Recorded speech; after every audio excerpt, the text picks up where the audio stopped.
Welcome students, आज हम समझेंगे कि inscribed angle of an arc का क्या कंसेप्ट और कैसे इसको समझा जा सकता है। ठीक है, इसके लिए यहाँ पर मैं एक पॉइंट सेलेक्ट कर रहा हूँ। जैसे कि एक आपको आर्क नज़र आ रही है ए बी। ठीक है, तो इसकी फॉर्मेशन इस तरह से होती है कि आप अपनी मर्ज़ी से ए और बी जो हमारे पास आर्क है उसके दरमियान एक पॉइंट सेलेक्ट करते हैं। ठीक है, और फिर उस पॉइंट को ए पॉइंट से ज्वाइन कर देते हैं आप इस तरह से। ठीक है, और इस सी पॉइंट को आपने क्या करना होता है जी, बी पॉइंट से भी ज्वाइन कर लेना होता है। ठीक है, यहाँ पर चले पूरा लाइन थोड़ा सही तरह से ड्रॉ नहीं हो रही थी। ठीक, तो ये जो एंगल हमारे पास बनेगा सी वर्टेक्स पर, ठीक है, या सी पॉइंट पर, ये बेसिकली हमारे पास कौन सा एंगल होगा, इसको हम कहेंगे कि इंस्क्राइब्ड एंगल है। ठीक है, तो इंस्क्राइब्ड एंगल की आपने फॉर्मेशन समझी कि किस तरह से इसको बनाया जाता है। एक दफ़ा दोबारा समझ लेते हैं इसको कि आपके पास जैसे एक आर्क आपको नज़र आ रही है, ठीक है, पी क्यू, इसमें एक आप अपनी मर्ज़ी से एक पॉइंट सेलेक्ट करेंगे। चले एस पॉइंट में सेलेक्ट करता हूँ। अब मैं Q को S पॉइंट से ज्वाइन कर दूंगा इस तरह से। ठीक है, और S को फिर मैं किससे ज्वाइन करूंगा जी, P पॉइंट से। ठीक है, तो इस तरह से फिर ये हमारे पास क्या बन जाएगा, ये जो एंगल बनेगा ये हमारे पास इंस्क्राइब्ड एंगल होगा। ठीक है, तो इस तरह से मैं यहाँ पे लिख भी देता हूँ ताकि हमें याद रहे कि हमने इंस्क्राइब्ड एंगल जो है वो किस तरह से बनाया है।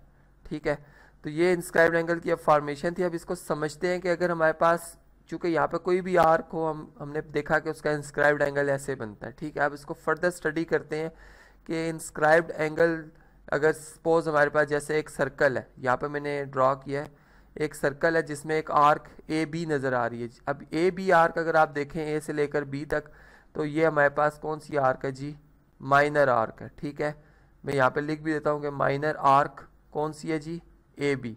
ठीक है, और अब इसमें जो हमारे पास इंस्क्राइब्ड एंगल बनेगा, मैंने C1 पॉइंट एक सिलेक्ट किया है, और यहाँ पर जी ये हमारे पास जो एंगल बन रहा है ये इंस्क्राइब्ड एंगल बन रहा है। ठीक है, यहाँ मैं इसको शेड भी कर देता हूँ, ये इंस्क्राइब्ड एंगल बन रहा है। अब इसके अलावा अगर हम इसके करस्पॉन्डिंग मेजर आर्क देखें जो कि A, C और B बनती है। ठीक है, ये हमारे पास कौन सी आर्क है जी, ये बड़ी वाली आर्क जो है ये हमारे पास मेजर आर्क है। ठीक है, इसको भी मैं यहाँ पे मेंशन कर देता हूँ ताकि हमें नज़र आ जाए कि हमने मेजर आर्क यहाँ पे रिप्रेजेंट की है। मेजर आर्क कौन सी है जी, ए सी बी। मैंने आपको बताया था कि मेजर आर्क के लिए हमें 3 पॉइंट्स रिक्वायर होते हैं, तो वो मैंने यहाँ पर मेंशन किए हैं, ए सी बी। ठीक है, अब हम क्या करते हैं कि इस मेजर आर्क का अगर हमने सपोज फाइंड आउट करना है क्या जी, इंस्क्राइब्ड एंगल, तो कैसे फाइंड किया जा सकता है। मैंने यहाँ पर सी पॉइंट भी सिलेक्ट कर सकते थे आप, हमने C2 पॉइंट सेलेक्ट किया इधर। ठीक है, इसी तरह ये हमारे पास, अब हमने क्या किया, ए इसका जो आर्क ए सी बी का जो हमारे पास एंडिंग पॉइंट है ए, इसको C2 से ज्वाइन किया और C2 को फिर B से ज्वाइन कर दिया। इस तरह ये जो एंगल हमारे पास बनेगा, ये इसको चले जी फाई से रिप्रेजेंट कर लेते हैं। ये हमारे पास इस मेजर आर्क का जो है वो क्या जी, इंस्क्राइब्ड एंगल है। ठीक है, ये मेजर आर्क का इंस्क्राइब्ड एंगल बन रहा है। ठीक है, तो इस तरह से आपने देखा कि हमारे पास एक ही सर्कल में हम, यानी जब हम उसमें एक आर्क माइनर ड्रॉ करते हैं तो उसके कोरस्पॉन्डिंग मेजर आर्क खुद ब खुद बन जाती है। ठीक है, अब यहाँ पर मैंने एक यानी हमारे पास ये एक मेजर आर्क है।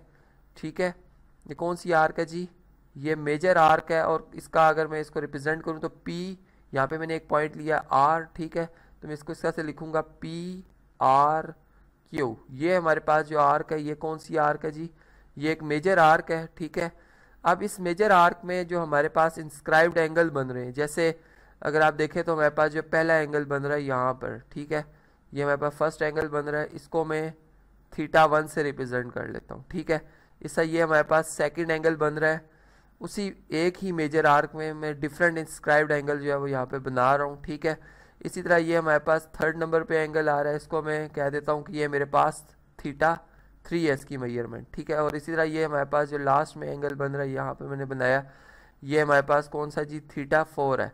अब यहाँ पर जो आपको बात इन्फॉर्मेशन में आपको मैं लाना चाह रहा हूँ वो ये है कि ये तमाम एंगल्स जो होंगे, ठीक है, इन तमाम एंगल्स की जो मेजरमेंट है, जैसे एंगल 1 की कर ले बात, या 2 की बात कर ले, या 3 की बात कर लें। ठीक है, एक तो पहली बात कि ये सारे के सारे एक जैसे होंगे, यानी इनकी मेजरमेंट तब्दीली नहीं हो सकती इसमें।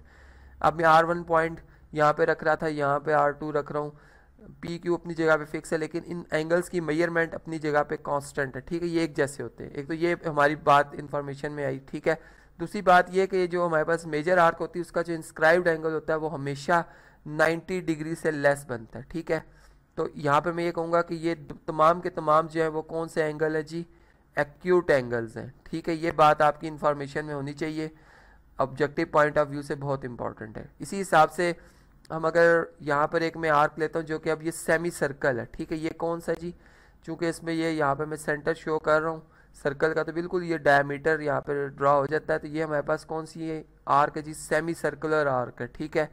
तो अब इसमें जो इंस्क्राइब्ड एंगल बनेगा, एक तो बात यह है कि इसमें जितने भी इंस्क्राइब्ड एंगल बनेंगे, जैसा यहाँ पर अगर हमारे पास एक एंगल बन रहा है, इसको चले मैं कह देता हूँ कि ये 5-1 है, ठीक है।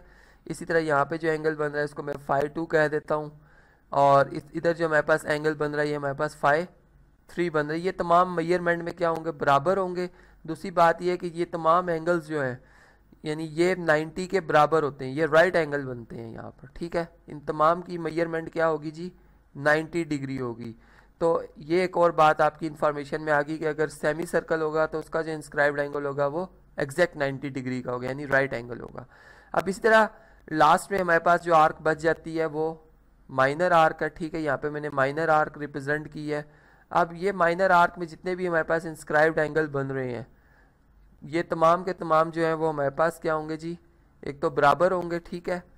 यहाँ पे देखें आर्क को मैं इस तरह से भी लिख सकता हूँ, इसके साथ अगर मैं आर्क यहाँ से अगर मैं इसको रिप्लेस कर देता हूँ, आर्क नहीं लिखता हूँ, तो फिर मैं इस तरह से रिप्रेजेंट करूँगा।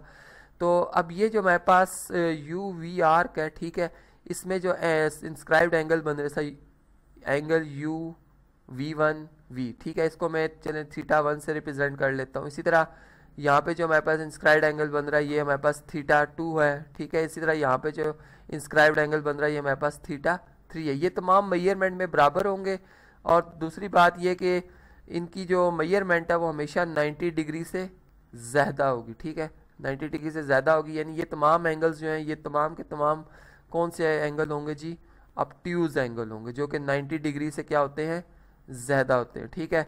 तो आज के इस टॉपिक में एक तो आपने समझा कि इंस्क्राइब्ड एंगल क्या होता है, फिर हमारे पास डिफरेंट आर्क्स होती हैं तो उनके इंस्क्राइब्ड एंगल्स, या उनके अगर डिफरेंट इंस्क्राइब्ड एंगल एक ही आर्क में हम बनाएं इंस्क्राइब्ड एंगल तो उनकी मेजरमेंट बराबर होती है। ये बात आज हमने समझी।